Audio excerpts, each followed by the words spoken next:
You are watching the press preview, a first look at what's on the front pages of the newspapers as they arrive. It's time to see what's making the headlines with the Guardian columnist Zoe Williams and the political commentator Benedict Spence. They'll be with us from now until just before midnight. So let's see what's on some of those front pages for you now. Well, the Mirror has the stark headline, "Killer Dogs to be Banned," and pictures Ian Price, who was killed in an attack by two of the dogs. That's also the lead story in the Express. They add the hero dad was protecting his elderly mother. Meanwhile, the Eye points out that the ban will be introduced in 2025 after an amnesty. The Times reports the Prime Minister is ready to phase out petrol and diesel cars on a strict timeframe, despite pressure from Conservative MPs. The Telegraph leads on Partygate. They say Rishi Sunak was told not to quit by Rupert Murdoch's team and that he drafted a resignation letter the day he was fined. The Daily Mail reports a Labour government in Wales could bring in blanket 20 miles per hour limits to improve road safety, but the Conservatives call it beyond insane. The FT says Chancellor Jeremy Hunt has ruled out US-style subsidies as he signs off a £500 million Tata package to modernise the UK's steel industry. The Guardian reports mass campaign is needed to curb unhealthy eating and avoidable cancers. That includes putting labels on alcohol. Say bye to summer and a big hello to autumn, says the Daily Star. They've gone with the headline, "That's all, folks." And a reminder that by scanning the QR codes you'll see on screen during the programme, you can check out the front pages of tomorrow's newspapers while you watch us. And we are joined tonight by Zoe Williams and Benedict Spence. Welcome to you both. Let's start with the front page of the Mirror, and this is the dog ban, specifically the XL bully that the Prime Minister is promising, and this following on from the death today of Ian Price, the 52-year-old who was attacked by two of the dogs. Take us into this story, Zoe. So there's been a lot of pressure, started actually by the Red Tops, to ban the dogs all week since the attack in Birmingham last week. And it was a really stark video. I mean, there was absolutely no ambiguity around what had happened. The dog was out of control. The little girl hadn't done anything. The two bystanders were, heroes, but they couldn't really stop it. It was a really graphic depiction of just how much power these dogs have. And so there's been kind of pressure on Sunak. Suella Braverman made that statement in the middle of last week, basically saying she would take advice on whether to ban the breed. And from that point on, it was one more bad news story away from being banned, I think. And without question, there is a problem with the breed. There's been kind of significant overbreeding because they sell for so much money, and obviously they're not a recognised breed from the Kennel Club, so there's no regulation around breeding. So you do get a lot of overbreeding, and also there is pretty strong evidence that the gene pool anyway, insofar as it came from America, was the kind of dog fighting breeding had leaked out into the kind of general population of bullies. I mean, in American dogfighting circles, they're bred so consistently for aggression that the puppies have to be taken away from the bitches before they're 5 weeks old because the bitches will attack their own puppies. That's how aggressive they are. So there is a definite problem, but breed bans never work, and that's why since the 1991 Dogs Act, there haven't been any new breeds added. And it's not because there haven't been more terrible events. There was a period when the Akita was responsible for a lot of attacks, but they don't work for a number of reasons. Among them, which is going to be most pressing for the XL bully, this isn't an actual. This is a crossbreed, right? So you can't say what an XL bully is. You can only do it by appearance. So you're going to sweep up a lot of dogs similar in appearance to an XL bully, and a lot of dogs that haven't actually done anything. And what that does is it chases a lot of XL bully owners underground. And then you're in a really kind of murky space where there's no real regulation, there's no real oversight. You're waiting for the next negative event. You don't really know how to control it because it becomes very nefarious. And there's literally no there's no dog expert, there's no animal charity in the country or beyond who says go for a breed ban. It's just a kind of politics responding to a news cycle, which is a real shame. Benedict, I interviewed a little earlier American Bully kennel owner, and what he was saying is the only way to actually test for this XL breed, which isn't technically a breed, is to do a DNA test, because it's a mix with the perfectly fine American Bully that he breeds and another dangerous dog, vicious dog. It's half of all the XL Bullies in the UK can be traced back to the same great-grandparent in the United States. That gives you an idea of how inbred this dog is. And the first thing I would like to say is that this is cruelty, and that there are people who, frankly, should be imprisoned before we consider what measures we take about the dogs themselves, because some of these dogs, a lot of these dogs will probably end up being euthanized, whether they kill people, whether they attack people or not, simply because of how this has got to this situation.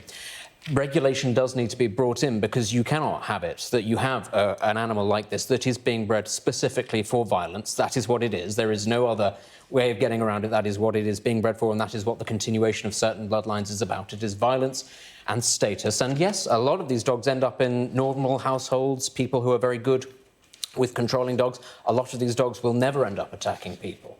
And that is where I think you're right. We need to have some sort of proportion about this. We cannot have it that it is the situation where lots of dogs are just euthanized sort of carte blanche. That would be very cruel as well. But I think actually when you look at this animal and you consider that it was responsible for 60% of fatal dog attacks in the UK last year, that's not taking this year into account, where there has been an uptick in the numbers, you have to say that something does have to be done about it. And OK, maybe it cannot be defined clearly as a sort of an individual breed. That doesn't mean that we shouldn't be taking very serious steps to prevent its proliferation across the country. And I mean, the Dangerous Dogs Act, it did not, it didn't eradicate violent dogs in the UK, but it did lead to a dramatic reduction in the amount of attacks until loopholes were brought in around certain breeds. It is true. It did. Can you give me any numbers on that? I can't give you numbers, but it did. I think it was about 30%, is from what I remember. I will go back in the break and we'll have a look. But it did lead to a reduction until there were loopholes brought in for, again, certain things that you couldn't classify along certain lines. So it is somewhere that requires, it is an area that requires, I would say, a lot of caution. It requires a lot of thoroughness. It isn't something that you can just have a carte blanche approach. But it will, I'm afraid, when you have this number of dogs attacking people and deaths occurring, we can sit here and we can say that this is sort of easy politics, and it is. It's low-hanging fruit. It's something that the government can just sort of snap their fingers and go, oh, yes, we're taking a tough stance. But that doesn't mean that there should be no action taken at all. These are animals that are snapping and that are attacking people, not because all of them are dangerous, but because a lot of inbreeding, immoral inbreeding, is going in specifically for violence and strength and size. And that is something that has to be as of the moment, that's not illegal, though, is it? It isn't illegal, but it should be. But actually, no, it absolutely should be. You're mixing two separate issues. The overbreeding isn't actually deliberated or done for traits. The overbreeding is just because people are letting bitches have a litter and then they're not waiting long enough, and that creates a lot of temperamental instability. The reason that this dog exists... whatever. But so that is why it's happening. Well, no, that's not why it's happening, because, you could say the Staffordshire Bull Terrier was devised to fight bulls, but it doesn't mean that all Staffordshire Bull Terriers are violent dogs. I'm not saying that all... I've very specifically said that not all of these dogs are, and that's why we can't have a carte blanche approach. But whatever the genesis of the kind of aggressive tendency, and I don't deny that it's there is a lot of temperamental instability just because there's too many of them. And the reason there's too many of them is because they're already slightly underground dogs. So you kind of, whenever you create a situation, and I don't know, because there's this story in the Eye about having an amnesty until 2025. I don't know what that actually means in practice. Does it mean that you have until 2025 to get your dog a certificate of exemption? Or what it's saying is no mass culling, as Zona said, to have this grace period before the breed is taken off the streets. But then when you say your dog is 6, does that mean when it's 8 it becomes illegal? It's like so... Well, this is why I say you so cannot murky. have a blanket policy that is, OK, all of the dogs are banned and we're going to, I don't know, euthanise them or something. You can't really do that. But I think something that we haven't mentioned, and that is the question of ownership, because this has been slightly muddied around this conversation because lots of people are trying to push the idea that it is exclusively the dogs and it has nothing to do with the owners, and other people are trying to say, no, it's bad owners rather than the breed. Well, what the It is kennel sits at breeders have been 1.5 saying, the that other. it's not bad dogs, it's bad owners. This is why I'm saying that a lot of these dogs are more prone to being temperamental, to being violent, to snapping, but at the same time, if a dog is brought up in an environment where it is not properly trained, properly socialised, it doesn't get the stimulation that it requires, it doesn't have the outdoor access that it requires, any kind of dog, be it a Doberman, be it a Chihuahua, is going to have traits that are undesirable. And so But I think the question is that whether needs to be it's borne in mind. inherently I think vicious. it is quite clear that it is more likely in this breed that these traits will Yeah, be yeah. there. But you will get that in any animal that is not properly conditioned and social. I mean, there is also it is a fact that they're incredibly powerful. I mean, they're unbelievable. I mean, I saw Well, two... full size, they're about sort of nearly 10 stone, I aren't mean, they, that in weight? and the sheer weight per square inch of tooth power is astronomical. It's something you wouldn't get outside a zoo. So there's a kind of combination of things going on, but I don't see that this is actually going to do anything other than make it worse. Because what you're going to do is get the people who can get a certificate of exemption because their dogs are well trained and they know what they're doing, and they're going to, and that will be fine. But everybody else will just be even harder to kind of... But something has to be done, though, doesn't it? I mean, when we look at the front of the Express and the human story... You need more than 48 hours. You cannot make policy based on 6-hour news cycles. I mean, it's like... But the Prime Minister is saying that it isn't, as sad as it is, isn't based on the death of Mr Price, of Ian Price, who lost his life to 2 of these dogs. It's something that the government were looking at previously. Yeah, I know, but Suella Braverman asked for that advice on Wednesday. No, hang on a sec, it was Monday that she said she was taking advice. Now, that advice didn't land on Friday, just the news cycle caught up with it on Friday. I've been reading articles about this specific problem with Bully XL since early 2022. It hasn't really hit the mainstream, and it must be said, it's sort of hit the red tops relatively recently, but there has been a very concerted push within certain sort of policy circles within Westminster to try to get this onto the agenda. And I think they have been not fortunate because it's very tragic, but that this has sort of hit the news cycle, that they've been able to sort of move this slightly up the news agenda because you can't have dogs attacking people and the government just going, oh, well, there's nothing we can do about it. So yeah, this has been going on for some time. You've got to admit it looks a bit dicey, doesn't it? Oh, I'm not questioning that this is very much a government going, we need to look tough on something, this'll do. I'm not questioning that at all. But you can't just have it that this is allowed to continue and the government goes, there's nothing we can do. Indeed. Welcome back. You are watching the press preview. Still with me, Zoe Williams and Benedict Spence.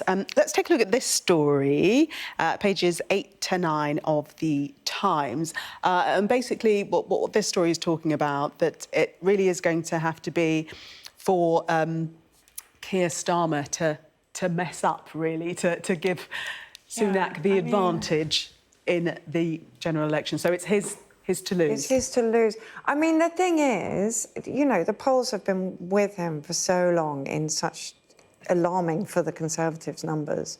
I can see why they're saying this and I can see why they're hoping for it.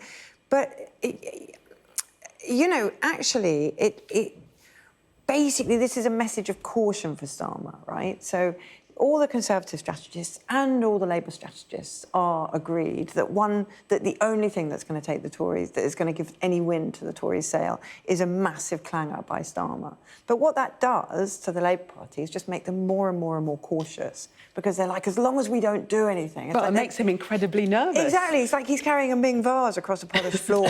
He's like, as long as I don't drop it, I get to keep the vase. As everybody says it more and more and more, it becomes more likely to happen. Yeah, It's harder not to drop it. Exactly, and that's not how elections are won. So even though, you know, I can see what the polls say, I can see it looks that way, I can see why the Tories are in despair, I still don't think you win an election carrying a Ming vase like this.